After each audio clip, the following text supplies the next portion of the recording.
What is up, everybody? Anthony here, and welcome to a video here on Anthony Underground. And this channel is still kind of getting established. You guys might know that I've done Let's Talk Resident Evil for over 16 years. I've done my film channel for even longer, since 2007. So introducing this channel, some of you might be wondering, what is it all about? What is this channel going to be?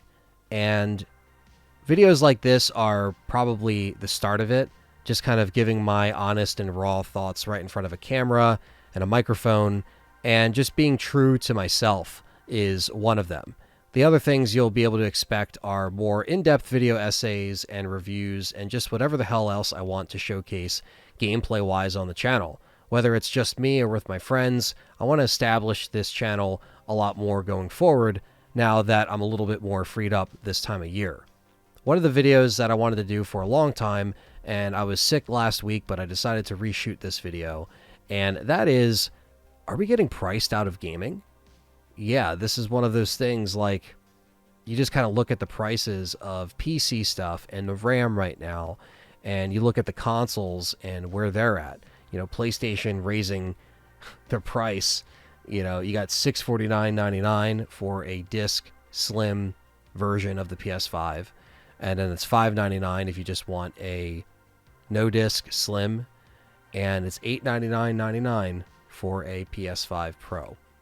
So it kind of makes you wonder, like, where are we going, being this November is 6 years into this gen for PlayStation and Xbox. We saw the Series X raise their price 2 times last year. So now the Series X is $100 over what it started at retail. And so is the PlayStation, and more, because it has more, versions of the console.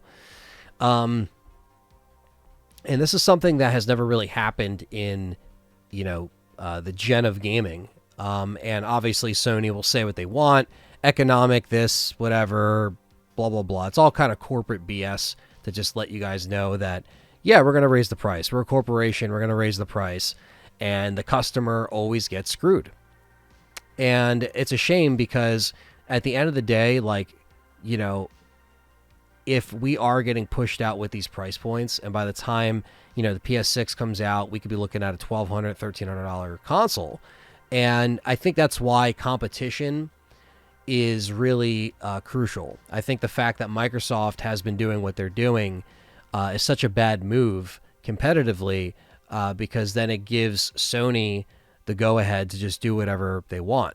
So now you're really between the two Japanese companies, Sony and Nintendo, are going to be, raising the prices to whatever the hell they want. Now, Nintendo hasn't raised their price since the launch of the Switch 2, but it can easily happen, even if it's by $50, even if it's by $100. And that's why competition is good, to level out the other prices that could be against you in a market that's very competitive. Once Microsoft got a little bit, comfortable with where they were going and how they were leaning fully into Game Pass, and how they really changed up, what they were doing, and then those prices increased as well. And, people are already getting bombarded with subscriptions here and there rising in price. I think I just got one for Netflix. They're raising their price again, right? So I think the subscription-based stuff and everything's an Xbox and everything from Microsoft's side really kind of butchered any chance of them climbing out of this gen, even close to being on top. Even before they were doing that, they weren't selling as well as the competition. And now with the Switch 2 coming out last June, so it's almost been out for a full year, they entered, later like they usually do, but they don't have to worry, because they will sell and their consoles always catch up. And it's doing just that as far as the numbers. I myself, if you're watching this video and you don't know my gaming history, as you can see, I have Xbox stuff here, PlayStation stuff over there, Nintendo stuff. Like, I play everything. I'm a Sony fan, Microsoft fan, Nintendo fan. I play on PC, so I'm well tapped into all of these consoles. So this is coming from just somebody that is, just kind of frustrated as a consumer, and seeing these games that are also priced at, whether it's $79.99, $69.99, the list goes on, $100 gold edition here, there, whatever. to top it off, you have games that just aren't coming out completed, or you're just seeing, fake footage when you see some of these live stream events. Used to happen at E3, but now that E3 has gone away, you see it in these like live videos of these games that, they might say not actual gameplay, or sometimes they don't say that. And there's just a complete like deflation of excitement when you notice that there is a complete breakdown of what they showed you, and it's not exactly what the final product looks like, or things being just completely broken. And if game prices go up as well, and you have these consoles that are also going up in price, it's not going to look good. I'm not saying that, we'll see a crash again like we did after the Atari situation, but it's definitely going to be depressing when you can't even afford something that is supposed to kind of be an escape from the day-to-day BS. And when we had consoles, I'm obviously 30, so I'm a little bit younger than some of these guys out there talking about this stuff, but I definitely know gaming and I respect retro gaming, because even though I grew up with, PS1, N64, the Game Boys and stuff like that, then it jumped into PS2, GameCube, and Xbox, I still saw an era of gaming that was still giving out games that were honest, that were complete, that were a lot more faithful to storytelling and what it was trying to deliver. And that's something that we lost along the way. And I think if you have consoles priced this high and you have games priced this high, nobody's going to buy shit. And the average person that just wants to play Fortnite, Call of Duty, Madden, whatever the case may be. Some people don't care about all the X, Y, and Z's of it all, right? They just care about the basic stuff, and that's fine. There's a market for that. But they're not going to run out and buy a PS6. If they already have a PS5, they're going to hang on to that fucking thing for as long as they want. Like how people are still holding on to the PS4. I don't know how someone is doing that on a PS4 Pro. I think that they should have jumped on the Slim when it was as low as $350, the PS5 Slim, that is. It was as low as $350 around Black Friday. And in my opinion, if you're still on a PS4, base PS4, PS4 Pro, that was the time to do it. So with the recent Sony price hikes, I know some people might be saying, oh, well, it never really dropped. It's like, it dropped and it went on sale. Obviously, the Pro was always the highest one, but it did in fact go, the standard version of the PS5 did go on sale. So there was times to move and make the jump.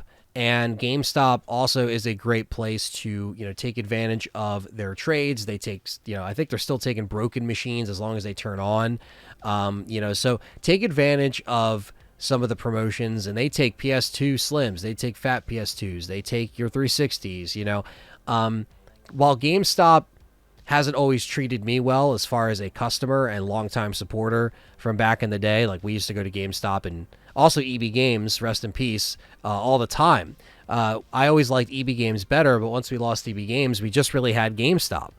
And it just sucks to see that kind of go away. Now, there's still some stores around me, but I got to drive a little bit further to get to them. So while they may be around when the PS6 comes out, I don't know. That will be another example of just trying to make a trade to just make this purchase overall just a cheaper buy, especially if it's pushing well over $1,000, which it definitely will. The PS6, if the Pro is $899, the PS6 has got to be at least over $1,100 to $1,200.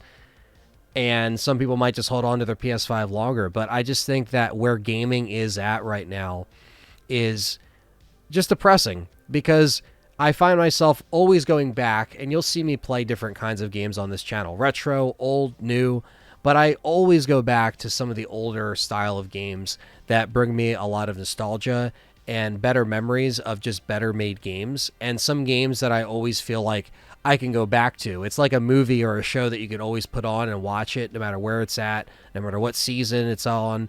There's some games that you can always go back to and just play, and you don't really think about them. Obviously, there's a lot of Resident Evil games, as you guys know. That's my favorite franchise of all time that I can always go back to and play, but the same goes with like the early Halo games and stuff like the early Spyro games, Crash games, the list goes on, Siphon Filter games.